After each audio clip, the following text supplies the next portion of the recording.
So hello दोस्तों, की हाल चाल थोड़े सारा था। एक बार आपको स्वागत है मेरी वीडियो। तो गाइस, जैसा कि इस वीडियो के थंबनेल पे आप देख के आए हो, इस वीडियो में मैं क्या आपको बताने वाला हूँ कि मेरा थाईलैंड का शेड्यूल क्या रहने वाला है। ठीक है, कौन कौन सी डेट को मैं कहाँ पे जाने वाला हूँ, कैसे जाने वाला हूँ, क्या मेरा प्रोसीजर रहने वाला है, उसके बाद क्या क्या मैं पैकिंग कर रहा हूँ। ठीक है, फ्लाइट पे ले जाने के लिए कुछ रूल्स वगैरह होते हैं, वो क्या क्या रूल्स है, क्या क्या चीजें आपको पैक करनी है जो मैंडेटरी रहने वाली है, पैकिंग में क्या क्या सामान, पूरी पैकिंग की लिस्ट समझाऊंगा।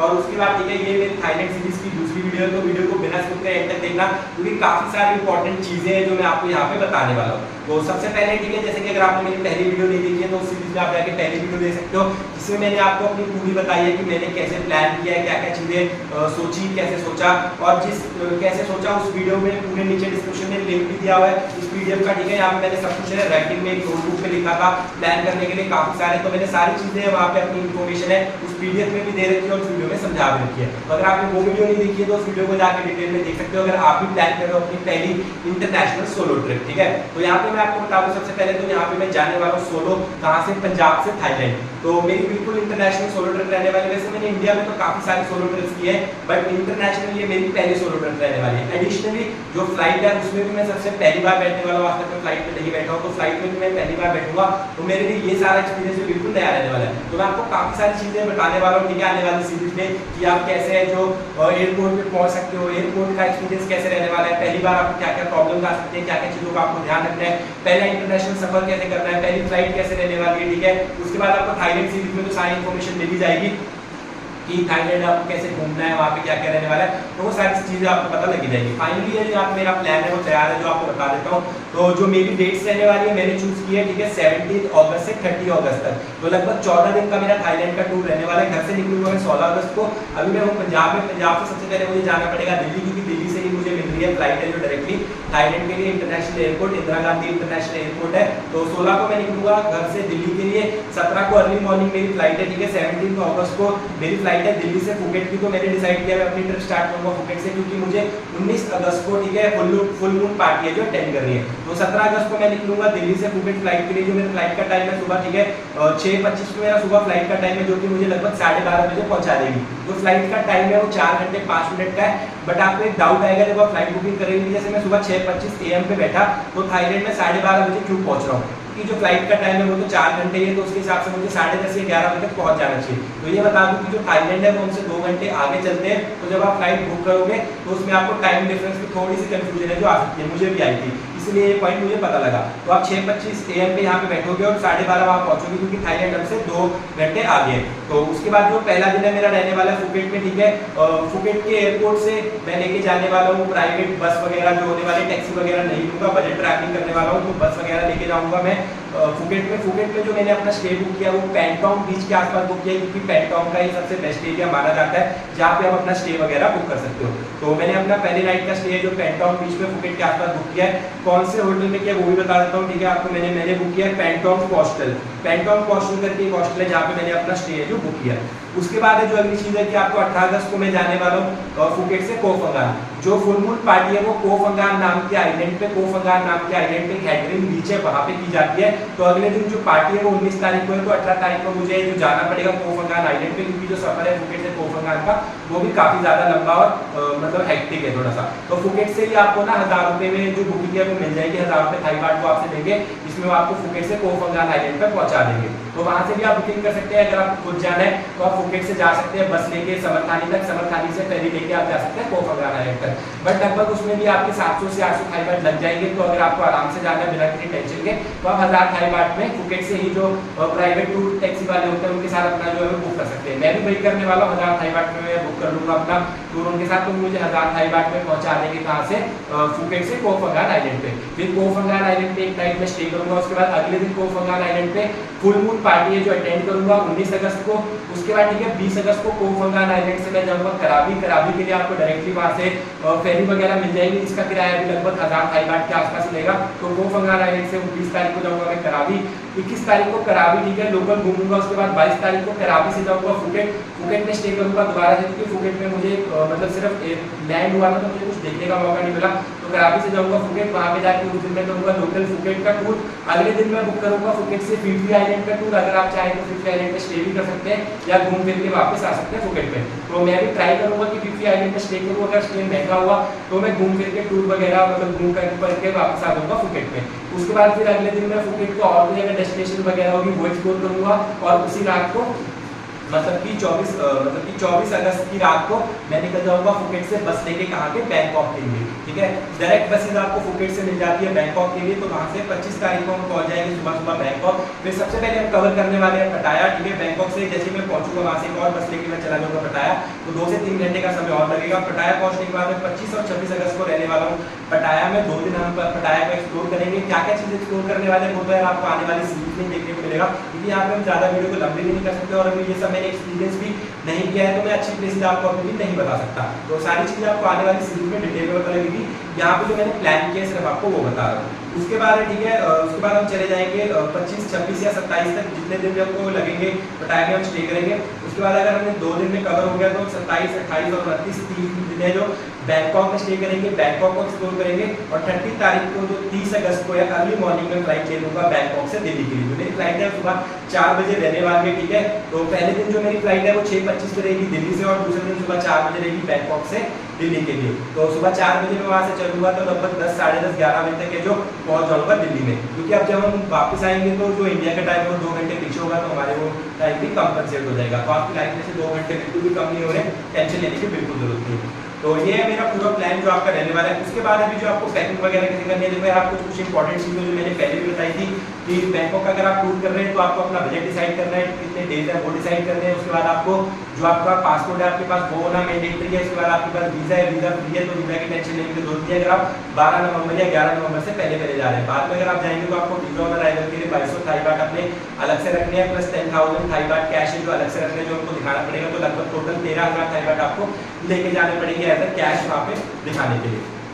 और उसके बाद ठीक है, उसके बाद आपको जो अगली ये सारी चीज़ें हैं जो मैं अपनी पिछली वीडियो में ऑलरेडी बता चुका हूँ, तो वहाँ से देख सकते हो। कंफर्म होटल बुकिंग आपके पास होना कंपल्सरी, आने जाने की फ्लाइट टिकट्स आपके पास होना कंपल्सरी है जो वहाँ पे चेक की जाएगी। ठीक है, ग्रैब और बोल्ट ऐप है जो आप पहले टैक्सी के लिए यूज़ कर सकते हो, वाया बस ऐप है जिसको आप यूज़ कर सकते हो अपनी इसके लिए बसेस वगैरह देखने के लिए। और उसके बाद आपकी जो है ऐप और दूसरी वो सभी ये सारी ऐप्स है जो मैं आपको नीचे मेंशन करूंगा। एक 12 गो एशिया वेबसाइट है जिससे कि आप अपनी वहाँ की फेरी की टिकट्स, टूर एंड ट्रैवल जो बुक करना चाहते हैं वो सब बुक कर सकते हो। तो ये सब जो चीज़ें अपने घर से पहले से ही सेटअप करके जाना। उसके बाद हम बात कर लेते हैं अपनी पैकिंग वगैरह की। तो अगर आपको और कोई डाउट वगैरह है तो मुझे इंस्टाग्राम पे भी मैसेज कर सकते हो, और अगर आपको ठीक है इंस्टाग्राम वगैरह पे मैसेज कर लेना। तो बाकी जो सारे एक्सपीरियंस है वो तो मैं आपको दिखाने वाला हूँ कि जो फ्लाइट के क्या रूट रहते हैं, एयरपोर्ट का एक्सपीरियंस रहता है, आपको कहाँ से जाना है, कौन सी फ्लाइट रहने वाली है। फ्लाइट के अगर बारे में आपको बताऊँ तो मैंने जो दिल्ली से फुकेट के लिए बुक की है वो है मेरी इंडिगो की फ्लाइट। ठीक है, जिसमें मेरा 20 kg check in baggage allowed है और 7 kg मेरा हैंड बैगेज अलाउड है। आते हुए जो मैंने फ्लाइट बुक की है वो मैंने स्पाइस जेट की बुक की है। तो बाकी एक्सपीरियंस कैसे रहते हैं वो तो आपको बाद में ही पता रहेगा। अब इस वीडियो का मेन टॉपिक ठीक है जो हम पैकिंग, तो पैकिंग में मैंने यहाँ पे अलग अलग सेक्शंस में डिवाइड किया है। सबसे पहले है जो सबसे इंपॉर्टेंट और मेन बात आती है कि आपको 20 kg ही चेक इन बैगेज अलाउड है, तो इसके अंदर ही आपको अपनी सारी चीजें जो कवर करनी है। उसके बाद 7 kg आपको हैंड बैगेज अलाउड है, तो अप्रोक्सीमेट 27 kg तक का जो वेट है आप ले जा सकते हैं, जिसको आपको भी कैटेगराइज करके 2 अलग अलग बैगों में डालना पड़ेगा। तो सबसे पहले जो सेक्शन मैंने बनाया वो बनाया क्लोथिंग का। तो क्लोथिंग के लिए सबसे पहले आपको ना लाइट वेट कपड़े ले जाने, क्योंकि अगस्त में जो वहाँ पे अभी रेनी सीजन चल रहा है तो ज्यादा गर्मी भी नहीं है ना ज्यादा ठंड है, तो आपके जो गर्मी वाले कपड़े ऑलमोस्ट चल जाएंगे। कुछ कपड़े आपको ऐसे ले जाने जो बारिश में गीले वगैरह हो तो जल्दी सूख जाए, कुछ कपड़े जो आपको अच्छे लगे। तो कपड़े आप अपने अकॉर्डिंग चूज कर सकते हैं। टेम्परेचर की बात करें तो 31 से 32 डिग्री का टेम्परेचर चल रहा है, उसके अकॉर्डिंग आप अपने कपड़े वगैरह चूज कर सकते हैं। उसके बाद जो इंपॉर्टेंट चीज आपको ले जानी है, रेन जैकेट वगैरह अपने साथ ले जाए, अम्ब्रेला ले जाए। ठीक है, उसके बाद कुछ कपड़े ऐसे ले जाए जो क्योंकि ड्राई वाले होते हैं, ठीक है, क्योंकि ड्राई टी शर्ट, ये पूरी लिस्ट में नीचे डिस्क्रिप्शन में डाल दूंगा तो टेंशन लेने की जरूरत नहीं है। उसके बाद अपने फ्लिप फ्लॉप्स या सैंडल ले जाए, ऐसी चप्पल ले जाए जो आप मतलब बीच वगैरह पहन के जा सके या गीली हो तो जल्दी से सूख जाए। ऐसी चप्पल ना लेके जाएंगे जो गीली रहे, ठीक है, और चप्पल ऐसी भी ले जाए जो मतलब जल्दी टूटे भी ना। उसके बाद अगर हम बात करें स्विमवेयर आपको लेके जाना पड़ेगा, जैसे वहाँ पे काफी सारे बीचेस वगैरह हैं, काफी सारी एक्टिविटीज आपको करनी है, तो उनके लिए स्विमवेयर अगर आपके पास है तो ले जा सकते हैं, नहीं है तो नहीं जरूरत। ठीक है, उसके बाद अपने पास सन ग्लासेस ले जाए, कैप ले जाए, क्योंकि आप जो वाटर में ट्रैवल करने वाले हैं तो रेनी डे जिस दिन वो होता है, ठीक है, सन पड़ता है ना तो काफी ज्यादा शाइनिंग पड़ती है, तो उसके लिए एक टोपी और सन ग्लासेस अपने साथ जरूर ले जाए। उसके बाद अगली चीज है जो ट्रैवल इंश्योरेंस जो आपके पास होने चाहिए। सबसे पहले इंपॉर्टेंट चीज है पासपोर्ट। ठीक है, पासपोर्ट आपके पास होना काफी ज्यादा इंपॉर्टेंट है। उसके बाद आपके पास वीजा डॉक्यूमेंट्स होना चाहिए। थाईलैंड के लिए वीजा रिक्वायर्ड नहीं है, तो वीजा डॉक्यूमेंट की कोई जरूरत नहीं है। यहाँ पे सबसे पहली चीज आपको अपना पासपोर्ट रख लेना है। दूसरी चीज आपके पास फ्लाइट टिकट्स होनी चाहिए, आने जाने की ट्रैवल आइटनरी होनी चाहिए, जो कि आपको इमिग्रेशन वाले पूछ सकते हैं कि आप कहाँ पे आने वाले हैं, कैसे कैसे जाएंगे, क्या है, सारे सवालों के जवाब आपके पास होने चाहिए।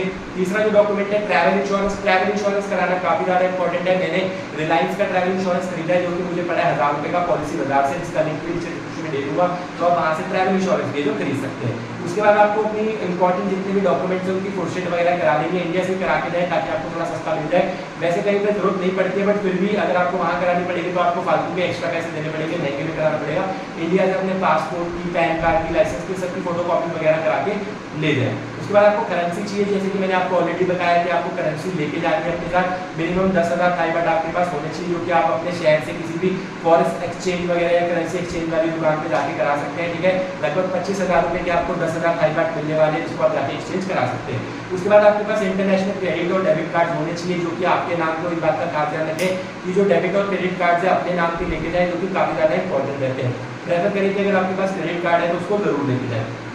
उसके बाद आपको अपने पोर्टेबल चार्जर्स, पावर बैंक वगैरह रखने हैं, तो ये सब रख सकते हैं। उसके बाद यूनिवर्सल ट्रैवल अडेप्टर जरूर रखना, क्योंकि हर कंट्री में जब हम ट्रैवल करते हैं जरूरी नहीं है कि जैसा आपका चार्जर हो आपको वैसे ही पोर्ट्स मिले। तो यूनिवर्सल ट्रैवल अडेप्टर है, जो कि अमेजोन पे 500 से 600 रुपए का मिल जाता है, आपको वो जरूर खरीदना है, जिसकी वहाँ पे नीड है जो पड़ने वाली है। तो अगर बाकी अगर आपको फ्लाइट में बैठने के लिए पिलो वगैरह रखता है तो आप वो भी ले सकते हो, अदरवाइज उसको छोड़ सकते हो। वाटर बॉटल है जो आप महंगी वाली ना ले जाए, 20 रुपए की बिस्लरी वाली बॉटल ले जाए, क्योंकि कई बार है जो एयरपोर्ट पर अलाउ नहीं करते हैं, तो आपको वो फेंकनी पड़ती है।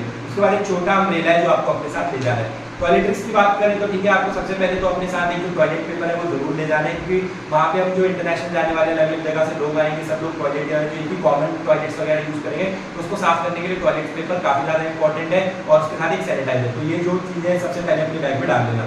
उसके बाद आपको ले जाना है टूथब्रश, टूथपेस्ट, ठीक है, फ्लॉस, ये सब, शैम्पू, कंडीशनर, डिओड्रेंट, सनस्क्रीन। उसके बाद इंसेक्ट रिपेलेंट क्रीम वगैरह होती है, जैसे ओडोमॉस वगैरह, हैंड सैनिटाइजर, वेट वाइप्स, ठीक है। उसके बाद बेसिक मेकअप जो स्किन केयर के लिए होता है, हेयर ब्रश मतलब कंघी वगैरह ले जाए। उसके बाद ये सारी चीज़ें जो लड़कियाँ उनको उनके प्रोडक्ट पता ही होते हैं जो उनको वगैरह लगते हैं, तो वो ले जा सकते हैं, जैसे कि पैड्स वगैरह, जो उनको मेडिसिन, पैड, टैम्पोन्स जो भी लगता है वो अपने अकॉर्डिंग ले जा सकते हैं। उसके बाद अगर आपको कोई मेडिकल या हेल्थ इशूज है तो वो आपको उसके लिए आपको ले जानी है अपनी मेडिसिन वगैरह। सबसे पहले तो आपको एक फर्स्ट एड किट बनवा लेनी है, जिसमें डॉक्टर के पास अपनी खांसी, जुकाम, बुखार, जितनी भी बीमारियाँ मतलब आप कॉमन डेज में देखते हैं उनकी एक मेडिसिन लेनी है, क्योंकि अगर आप वहाँ से खरीदेंगे ना तो महंगी मिलेगी, इंडिया से खरीद के ले जाओगे तो 500-600 रुपये में सारी मेडिसिन आ जाएंगी, वो भी पूरे पत्ते। तो इंडिया से अपनी मेडिसिन जरूर लेके जाए। मैंने भी अपनी पूरी मेडिसिन बना दी है, उन मेडिसिन की लिस्ट में नीचे डाल दूंगा कि कौन कौन सी मेडिसिन मैंने किस बीमारी के लिए ली है, ठीक है। तो उसके बाद ठीक है, जो अगर आपको और कोई मेडिसिन लगती है, प्रिस्क्रिप्शन है, तो आप अपने साथ प्रिस्क्रिप्शन ले जाएं और डॉक्टर की लिखी हुई साइन करा के, ताकि वहाँ पे अगर आपको डॉक्टर आपको जो ये वाली दवाई लेने से मना ना करे। उसके बाद अगर आपके पास ऑलरेडी दवाइयाँ हैं तो जो आपको रेगुलर चलती है वो लेके जाए। उसके बाद ठीक है, एंटी डायरियल इन्फेक्शन वाली medication, loose motion, food poisoning, ये सारी जो है ले जाए। बाकी अगर आप वहाँ पे बीमार वगैरह पड़ते हैं तो उसके लिए आपने ट्रैवल इंश्योरेंस करा रखा है, तो उसकी भी ज़्यादा टेंशन लेने की जरूरत नहीं है। टॉवल्स वगैरह अपने साथ एटलीस्ट 2 या 3 टॉवल्स ले जाएं, क्योंकि वहाँ पे कपड़े या तो थोड़ा ह्यूमिड मौसम चल रहा है, कपड़े धोने का टाइम मिले या ना मिले, तो हाइजीन का ध्यान खास कर रखना ताकि आपको कोई भी बीमारी वगैरह नहीं हो। उसके बाद जो इलेक्ट्रॉनिक्स का आपको सामान ले जाना है, फोन, चार्जर, कैमरा, जो भी आपके पास है, ठीक है, हेडफोन वगैरह, ये सब याद से रख लेना। उसके बाद मिसलिनियस सामान कुछ ऐसा है कि आपको एक अपने साथ 2 बैग तो आप ले जा रहे हैं, एक छोटा बैग ऐसा ले जाना जो किसी अगर आप 1 डे टूर पे जा रहे हो तो उस बैग में अपना खाने पीने का सामान, वाटर बॉटल वगैरह रख सकते हैं, तो ऐसे एक छोटा सा बैग ले जाना। उसके बाद अपने साथ एक ट्रैवल गाइड ले जाना जिसमें सारा कुछ लिखा हो, ठीक है। उसके बाद अपने साथ छोटे छोटे लॉक्स लेके जाना है, क्योंकि बहुत सारे हॉस्टल में आपको लॉकर्स तो मिलेंगे लेकिन उसमें लॉक आपको पर्सनल लगाने होते हैं, तो इंडिया से 2-3 लॉक जो छोटे छोटे वाले होते हैं इतने वो लॉक खरीद के ले जाना, 40 रुपये का एक आता है, ज़्यादा महंगा नहीं आएगा। सबसे इंपॉर्टेंट बात, इंडिया से स्नैक्स जरूर लेके जाना। अगर देखो आप वेजिटेरियन हो स्पेशली, तो यहाँ से हल्दीराम के रेडी टू ईट वाले फूड आते हैं, दाल मखनी, बटर पनीर, ये सब सब्जियाँ, ठीक है, 10 से 12 पैकेट खरीद के ले जाना। 5 किलो का वेट तो इनके लिए आप ले जाना अगर आप वेजिटेरियन हो, क्योंकि वहाँ पे आपको वेजिटेरियन के लिए बहुत कम ऑप्शन है जो मिलने वाले। नॉन वेजिटेरियन हो तो वहाँ का मैंने सुना नॉन वेजिटेरियन भी बहुत ज़्यादा खराब है, मतलब आप नहीं खा सकते उस नॉन वेजिटेरियन को, क्योंकि उनकी जो सारी चीज़ें अलग रहती है। पोर्क रहता है, ठीक है, एलिगेटर, सी फूड, फिशेज, जो ऑयल्स वो यूज़ करते हैं वो काफ़ी डिफरेंट रहते हैं, तो टेस्ट वाइज आपको पसंद कम आने वाला है। तो उसके अकॉर्डिंग अगर आप नॉन वेजिटेरियन है तो आप 2-3 पैकेट्स ले जा सकते हैं कि अगर आपको अगर प्रॉब्लम है। अगर आप वेजिटेरियन है तो आपको ठीक है 4 से 5 किलो का वेट सिर्फ अपने खाने के लिए ले जाए, क्योंकि आपको खाने के लिए वहाँ पे काफ़ी ज़्यादा दिक्कत आने वाली है। उसके बाद अपने फ़ोन के लिए ठीक है वाटर प्रूफ केसिंग ले जाएं, अपने पासपोर्ट के लिए पासपोर्ट कवर ले लें वाटर प्रूफ, वो ले लें, ठीक है। उसके बाद बीच के लिए अपने लिए एक डिश टॉवल वगैरह ले लें। तो ये थी सारी कैटेगरीज है जो मैंने यहाँ पे बनाई थी। ये कंप्लीट पैकिंग लिस्ट मैंने नीचे डिस्क्रिप्शन में डाल दिया है और ये सारी चीज़ें आपको याद से जरूर रख लेनी है। पासपोर्ट का आपको सबसे ज़्यादा ध्यान रखना है, ठीक है, जिसको आपको संभाल के रखना है, कहीं पे भी छोड़ना नहीं। बाकी अगर आपके पास लैपटॉप वगैरह है तो आप वो सब चीज़ें भी देख सकते हैं। उसके बाद कुछ है जो आपको बैगेज पैकिंग कैसे करनी है उसके भी थोड़े आपको बता देता हूँ कि आपको क्या क्या चीज़ें किस बैग में डालनी है। तो देखो, सबसे पहले जो आपका हैंड बैग होगा, हैंड बैग में कोई भी इलेक्ट्रॉनिक की जो चीज़ है वो अलाउड नहीं है। तो अपना जो मतलब जो चेक इन बैग है, मतलब जो आप बड़ा बैग अपना 20 kg का पैक करने वाले हैं, उसमें आपको कोई भी इलेक्ट्रॉनिक का सामान है जो नहीं डालना है। जैसे कि आपका ठीक है लैपटॉप हो गया या आपका कैमरा हो गया, ये सारी चीज़ें आपको उसमें नहीं डालनी है। तो जो आपका बड़ा 20 kg का बैग रहेगा उसमें आप ठीक है सिर्फ खाने पीने का सामान, कपड़े और अपने जो डिओड्रेंट्स, ये पाउडर, ये सब चीज़ें हैं जो उसमें पैक कर सकते हैं। और जो आपका 7 kg वाला बैग रहेगा उसमें आपकी सारी इलेक्ट्रॉनिक की आइटम्स रहेंगी। उसमें देखो कोई भी लिक्विड वगैरह अलाउड नहीं है। 100 ml से ऊपर तो अपनी परफ्यूम की बॉटल, डिओड्रेंट या कोई भी जो क्रीम वगैरह होती है ये सब उस बैग में ना रखें। उस बैग में सिर्फ आप या तो कपड़े रख सकते हैं या अपना इलेक्ट्रॉनिक का सामान रख सकते हैं। और आपका जो 7 kg वाला बैगेज रहेगा उसमें कोई चाकू, तीखी चीज, नेल कटर, ऐसी कोई भी मेटल की चीजें हैं जो अलाउड नहीं होने वाली, तो वो सब चीजें भी आप उसमें नहीं रखेंगे। जो इतनी भी मेटल की चीजें हैं, चाकू, ये सब चीजें वो आपको अपने 20 kg वाले बैग में पैक करना है। वैसे तो अवॉइड करें ऐसी कुछ चीजें ले जाना जो एयरपोर्ट सिक्योरिटी में आपको प्रॉब्लम करे, जिसकी पूरी लिस्ट मैं नीचे डिस्क्रिप्शन में दे दूंगा डिटेल में। तो उन सबको भी आप पढ़ के अपने बैग पे पैक कर सकते हैं। लेकिन जो छोटा छोटा बेसिक सा रूल है वो ये है कि आपको 20 kg वाले बैग में अपना सारा जैसे परफ्यूम, डिओड्रेंट, ठीक है, और खाना पीना, कपड़े, सारा कुछ, चप्पल, जूते और बेल्ट वैल्ट सब उसमें पैक कर देनी है। जो आपका हैंड बैग रहने वाला है उसमें आप अपना नॉर्मल एक छोटी सी जो आती है ना 10 रुपये वाली पानी की बोतल, वो ले जाएं। अगर आपको फेंकनी पड़ी तो वो भी फेंक सकते हैं। उसके अलावा उसमें आप अपना सारा इलेक्ट्रॉनिक का सामान डाल सकते हैं, कपड़े डाल सकते हैं। तो ये वाली बेसिक चीज़ें हैं जो आप उसमें डाल सकते हैं। उस बैग में कोई भी तीखी चीज़, चाकू, नेल कटर जैसी चीज़ें ना डालें। तो ये कुछ रूल है जो आपको फॉलो करने हैं पैकिंग करने के लिए। मैं भी अपनी पैकिंग में जो स्टार्ट करती है, मैं 60 लीटर वाला जो रक्षक बैग है वो ले जा रहा हूँ और एक लैपटॉप बैग ले जा रहा हूँ। तो देखते हैं इतना सामान में मेरा हो जाएगा या नहीं होगा, एयरपोर्ट पे क्या क्या प्रॉब्लम्स आती है क्या नहीं। GoPro में मैंने कैमरा भी खरीदा है, क्रिएटर एडिशन, इसका जो आपने ओवरव्यू है शायद देख लिया होगा, तो उसमें भी जाके देख सकते हो। बाकी आपको पूरा एक्सपीरियंस मेरे आने वाली सीरीज में देखने को मिल जाएगा।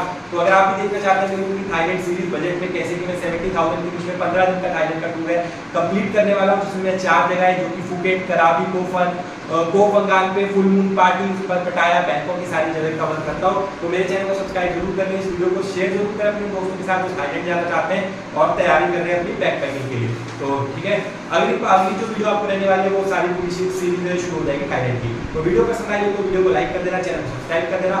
मिलते हैं सही किसी वीडियो में, तब तक के लिए बाय। तो गाइस अभी चल रही है पैकिंग, ठीक है। हम जो है अपने बैग में जो चेक इन बैग रहने वाला है वो 20 kg का हम ले जाने वाले हैं। 60 लीटर का बैग, ठीक है, रक्षक बैग है। वैसे बहुत लोग सूटकेस प्रेफर करते हैं बट मैं सूटकेस ज़्यादा प्रेफर नहीं करता हूँ।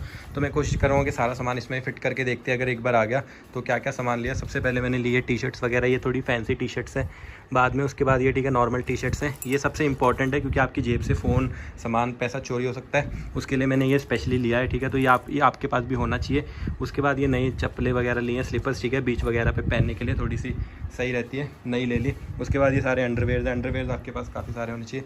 बीच वगैरह पे पहनने के लिए ये शेंडो है, ठीक है, 2 शेंडो और बनियान वगैरह। और ये आपके नॉर्मल कपड़े हैं जो लोअर वगैरह, मैंने अपनी लोअर और जो निक्कर वगैरह वो ज़्यादा रखी है क्योंकि वहाँ पे ज़्यादा टाइम बीच वगैरह पे ही घूमते हैं निक्कर विक्कर डाल के, तो लोअर और निक्कर ज़्यादा रखी है। उसके बाद यहाँ पे जो नॉर्मल कपड़े हैं आपके जीन्स वगैरह, ठीक है, यहाँ पे ये कार्गो रखी है, 2 जीन्स की वेंट रखी है, विंड शीटर रखी है। जब फेरी वगैरह में जाओगे तो काफ़ी हवा वगैरह लगती है, रात को थोड़ी सी ठंड वगैरह भी हो जाती है, बारिश वगैरह काफ़ी हो रही है। उसके बाद ये आपकी नॉर्मल टी शर्ट्स है, टी शर्ट्स भी मैंने 7 से 8 टी शर्ट्स यहाँ पे रखी हुई है। फिलहाल तो यही सामान है जो पैक कर रहा हूँ। उसके बाद जो है, ठीक है, शैम्पू, साबुन, ब्रश वगैरह वो सब भी आप रख सकते हैं।